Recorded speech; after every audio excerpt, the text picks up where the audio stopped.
कहानी की शुरुआत में हमें एक फैमिली को दिखाया जाता है जो हंसी खुशी अपनी जिंदगी गुजार रहे होते हैं, लेकिन उन्हें पता नहीं था कि कुछ ही मिनट बाद उनके साथ कुछ ऐसा होने वाला है जिसके बारे में सोचने से भी डर लगता है। जब पति पत्नी अपने बातचीत में मशरूफ थे, तभी अचानक उन्हें बाहर से लोगों की चीखने चिल्लाने की आवाजें सुनाई देने लगती हैं। जब वो दोनों घर से बाहर निकले तो उन्होंने देखा कि बाहर लोगों के बीच हलचल मची हुई है। लोग अपने अपने घरों को छोड़कर भाग रहे थे, जैसे कुछ बड़ा होने जा रहा हो। जेसन और बेथ ने देखा कि उनके पड़ोसी भी घबराए हुए जल्दी जल्दी अपना घर खाली कर रहे हैं। जेसन ने पड़ोसी से पूछा कि आखिर वजह क्या है, तुम लोग क्यों घर छोड़कर जा रहे हो? लेकिन वो लोग इतने जल्दी में थे कि उन्होंने जेसन की बात का कोई जवाब नहीं दिया। वहीं उन्होंने देखा कि पड़ोसी का बेटा भी अपना सामान पैक कर रहा है। जेसन ने जब उस बच्चे से पूछा कि तुम लोग कहाँ जा रहे हो, तो उस बच्चे ने जवाब दिया कि मेरे पापा का एक दोस्त गवर्नमेंट ऑफिसर है। उन्होंने कहा कि एक बहुत ही जहरीला वायरस फैल चुका है जो एक नॉर्मल इंसान को मॉन्स्टर में बदल देता है। लेकिन तभी वहाँ उस बच्चे की माँ आ गई और उसे पकड़कर वहाँ से ले जाने लगी। जेसन ने उससे पूछा कि आखिर ये बच्चा किस वायरस की बात कर रहा है, जिस पर इस बच्चे की माँ ने कहा कि अभी बताने का वक्त नहीं है, अपनी वाइफ और बेटी को लो और इस शहर से जितना हो सके दूर निकल जाओ। ये सुनकर जेसन और बेथ बहुत ज्यादा घबरा गए।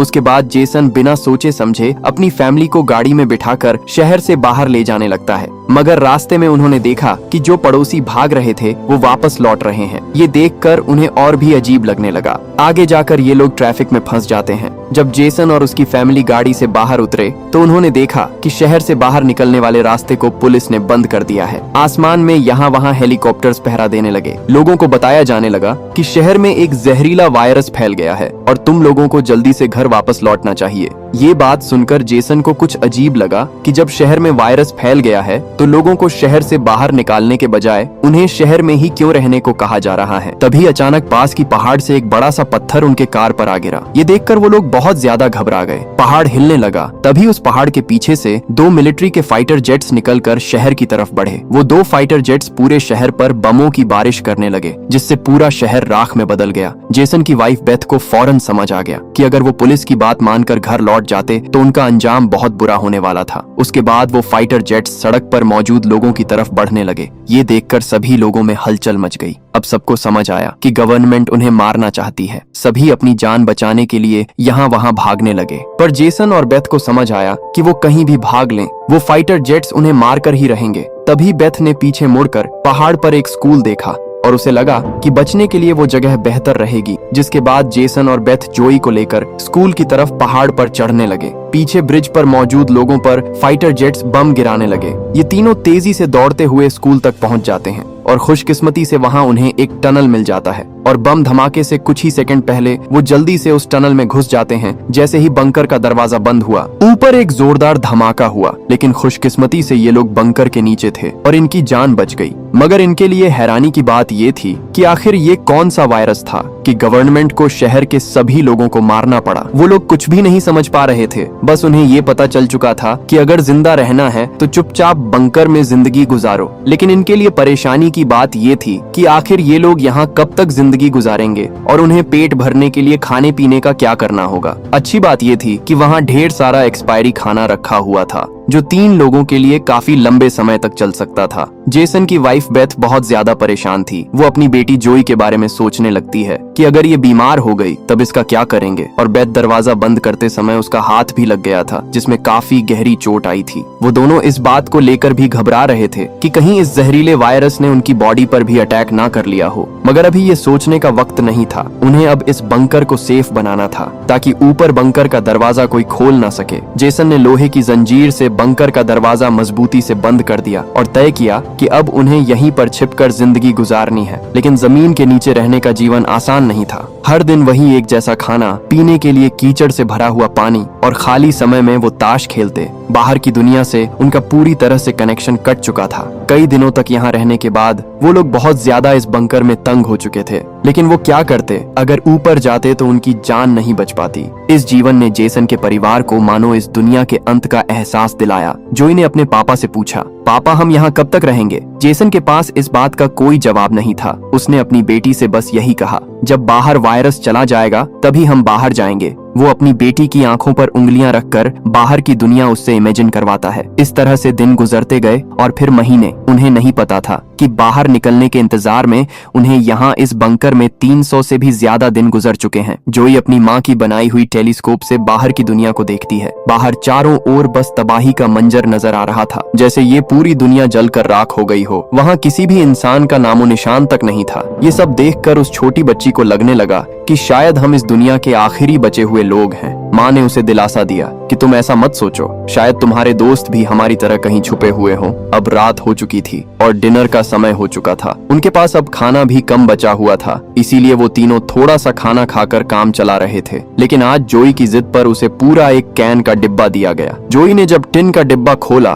तो उसने देखा कि टिन का डिब्बा अंदर से खाली है। इस डिब्बे के पीछे की तरफ एक छोटा सा छेद था, शायद कोई चीज इसमें से खाना चुरा गई थी। बेथ ने सारी बची हुई डिब्बों की जांच की तो पता लगा कि पूरे 12 डिब्बे खाली थे। ये देखकर वो बहुत ज्यादा परेशान हुए क्योंकि ये तो उनके 2 हफ्तों का राशन था। बेथ ने वेंटिलेशन जाली की तरफ देखा और अंदाजा लगाया कि शायद कोई चूहा अंदर आकर खाना ले गया। बेथ ने कहा कि अगर ये चूहा है तो इसे जल्द मारना पड़ेगा, नहीं तो ये हमारा सारा खाना बर्बाद कर देगा। बेटी के उदास चेहरे को देख जेसन ने उसे दिलासा दिया कि छोटी छोटी बातों से परेशान मत हो, अगर खाना खत्म हो भी गया तो मैं ऊपर जाकर कुछ सामान ले आऊंगा। अगले दिन जब जोई अपनी माँ के साथ ब्लॉक्स में खेल रही थी तभी पीछे से हल्की सी आवाज आई। जोई ने जब पीछे मुड़कर देखा तो एक चूहा फिर से टिन चुराने घुस आया था। इससे पहले कि वो चूहा भाग जाता, जोई ने फौरन अपने पेरेंट्स को बुलाया। आज उन्हें इस चूहे को हर हाल में मारना था। जेसन गुस्से में चाकू निकालकर उसे टुकड़े टुकड़े करने के लिए आगे बढ़ा, लेकिन वो छोटा सा चूहा बहुत तेज निकला। वो जेसन के वार से खुद को बचाते हुए निकल भागा और टेबल पर रखी लाल टीन को भी गिरा दिया। जैसे ही वो अपने बिल में घुसने वाला था तभी बेथ ने अचानक झपटा मारा और चूहे को मार दिया। वो सब चूहे को मारने की खुशी मना रहे थे कि दूसरी तरफ लालटेन के गिरने से धीरे धीरे आग बढ़ने लगी। जेसन दौड़कर उस लालटेन को बंद करने लगा, लेकिन वो लालटेन बहुत गर्म था जिससे जेसन का हाथ जल गया और लालटेन का शीशा फटने पर पूरे टेबल में आग लग गई।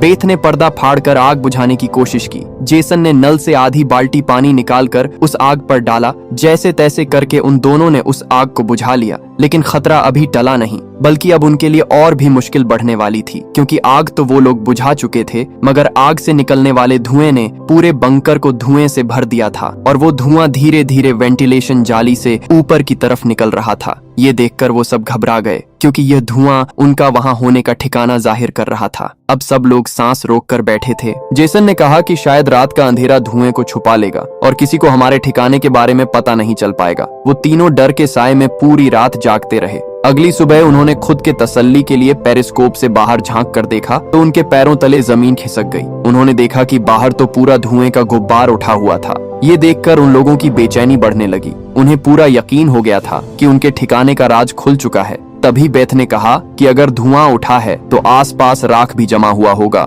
जिसकी जांचबीन करते हुए हमारे ठिकाने का पता चल सकता है। इसीलिए अब हमें राख की सफाई करनी होगी। जिसके बाद पति पत्नी ने बाहर जाकर सफाई करने का फैसला किया। जाने से पहले जेसन ने अपनी बेटी जॉय से कहा कि जॉय, मुझे प्रॉमिस करो कि बाहर से चाहे तुम्हें आवाज आए या फिर कुछ भी हो जाए, बस तुम्हें बाहर नहीं निकलना है। बेटी से वादा लेने के बाद उन्होंने दरवाजे की जंजीर खोली, बाहर की आवाजों को ध्यान से सुना और जब यकीन हुआ कि बाहर कोई भी नहीं है तब दोनों ने मिलकर बंकर का दरवाजा खोला और बाहर निकल गए। अब उनकी बेटी अकेली अंदर रह गई। वो अपने पेरेंट्स का इंतजार कर रही थी, लेकिन बहुत देर तक इंतजार करने के बाद भी जब उसके माता पिता वापस नहीं आए तो उसने स्टूल पर चढ़कर दूरबीन से बाहर के हालात देखने लगी। जल्द ही उसने देखा कि उसके माता पिता बंकर के दरवाजे को छुपाने की कोशिश कर रहे थे, लेकिन तभी जोई ने कुछ ऐसा देखा जिससे उसकी सांसें गले में अटक गईं। उसने देखा कि दूर जंगल में एक काली परछाई तेजी से उनकी तरफ बढ़ रही है। बच्ची ने जोर से चिल्लाकर पापा को पीछे देखने को कहा, लेकिन दूरी बहुत ज्यादा थी। उसके माता पिता सुन ही नहीं पाए। घबराहट में बच्ची अपने डर को भूल गई और सीढ़ी पर चढ़कर बंकर से बाहर निकल आई। बाहर आते ही उसे एहसास हुआ कि उसके माता पिता अब वहां नहीं थे। बच्ची ने बेचैनी में जोर जोर से अपने माता पिता को पुकारना शुरू किया। तभी पीछे से अचानक उसका मुंह किसी ने दबोच लिया। ये कोई और नहीं बल्कि उसकी माँ थी। कुछ सेकंड्स बाद एक जंगली हिरण का झुंड तेजी से वहां से गुजरा। हालांकि वो तीनों बाल बाल बचे, लेकिन बेथ का डर और ज्यादा बढ़ने लगा। इन हिरणों का इस तरह भागना जरूर किसी खतरनाक चीज से बचने की कोशिश थी। सबको खतरे का अंदाजा हुआ और वो तेजी से वापस बंकर की तरफ भागे और बंकर के अंदर घुस गए। जेसन ने लकड़ी की पट्टियों से बंकर का दरवाजा बंद किया और लोहे की जंजीर से उसे कसकर बांध लिया और सबको बिल्कुल खामोश रहने का कहा। तभी उन्होंने ऊपर से कदमों की धीमी आहट सुनी। ऐसा लग रहा था कि जैसे कोई बंकर के दरवाजे की तरफ आ रहा हो। वो कई मिनटों तक लगातार बंकर के ऊपर इधर उधर घूम रहा था। ये तीनों आहिस्ता कदमों से बंकर के दरवाजे से हटकर आगे की तरफ जाने लगे और शायद अब तक ऊपर जो भी था उसे भनक नहीं लगी थी कि नीचे बंकर में कोई है। डर के मारे जॉय रोने लगी। बेथ उसे चुप कराती है और कहती है कि अगर आवाज बाहर तक गई तो सब खत्म हो जाएगा। वो तीनों धीरे धीरे बंकर के दरवाजे से काफी आगे बढ़ चुके थे। वो बंकर के दरवाजे से इसीलिए आगे बढ़ रहे थे कि अगर कोई ऊपर से बंकर का दरवाजा खोल भी दे तो नीचे उसे हम नजर नहीं आए। लेकिन तभी जोई ने जो गुड़िया हाथ में उठाई थी उसकी रस्सी एक स्क्रू में फंस गई। वो स्क्रू धीरे धीरे ढीला होने लगा। ये देखकर जेसन और बिथ की सांसें अटक गईं, क्योंकि वो रस्सी गुड़िया में लगी आवाज के स्विच से जुड़ी थी। इससे पहले कि वह कुछ कर पाते वो स्क्रू एक झटके से निकल गया और उसी पल तेजी से गुड़िया के अंदर से आवाजें आने लगी। जेसन ने फौरन उस गुड़िया को चीर डाला और उसके अंदर स्पीकर को तोड़ दिया, लेकिन अब बहुत देर हो चुकी थी। ऊपर जो चीज उनका पीछा कर रही थी उसे उनकी भनक लग चुकी थी। अचानक ऊपर से जोर की टक्कर की आवाज आई और फिर भारी कदमों की गूंज सीधा बंकर के दरवाजे के ऊपर रुक गई। उसने आखिरकार उनका ठिकाना ढूंढ ही लिया और उसे खोलने की कोशिश करने लगा। वो बंकर के ढक्कन को जोर से धकेल रहा था और जंजीरों से बंद होने के बावजूद खतरा साफ महसूस हो रहा था और ऊपर के राक्षस को पता चल चुका था कि जरूर नीचे कोई मौजूद है। हालांकि वो दरवाजा मजबूत जंजीरों से बंद था, लेकिन उस चीज की भयानक ताकत के सामने वो जंजीरें एक एक करके टूटने लगी। ये देखकर जेसन को पता चल चुका था कि दरवाजा अब ज्यादा देर टिक नहीं पाएगा, इसलिए वो तेजी से अंदर भागा और वाटर पंप का पाइप उखाड़ने लगा। यहाँ बेथ ने भी हिम्मत दिखाई और सीढ़ी पर चढ़कर अपने शरीर का वजन इस्तेमाल करते हुए चैन को खींचकर दरवाजा बंद रखने की कोशिश करने लगी, लेकिन फिर भी लोहे का ढक्कन धीरे धीरे खुलने लगा। तभी उसी वक्त दरवाजे के ऊपर एक काला साया नजर आया, जिसकी आंखें एक बल्ब जैसी चमक रही थी, जैसे उन तीनों की मौत ऊपर से उनको देख रही हो। जेसन ने बिना सोचे पाइप से उस पर हमला कर दिया, जिससे वो पीछे गिर पड़ा। जेसन ने जल्दी से वो पाइप दरवाजे में फंसाकर दरवाजे को बंद कर दिया और वो चीज वहां से भाग जाती है, लेकिन जेसन का शरीर अब भी बुरी तरह कांप रहा था। वो कभी सोच भी नहीं सकता था कि बाहर की दुनिया में न सिर्फ बेरहम सोल्जर्स थे, बल्कि खतरनाक राक्षस भी घूम रहे थे। वो पूरा परिवार सीढ़ियों के पास मायूस बैठ जाता है, क्योंकि अब उनका ठिकाना उजागर हो चुका था।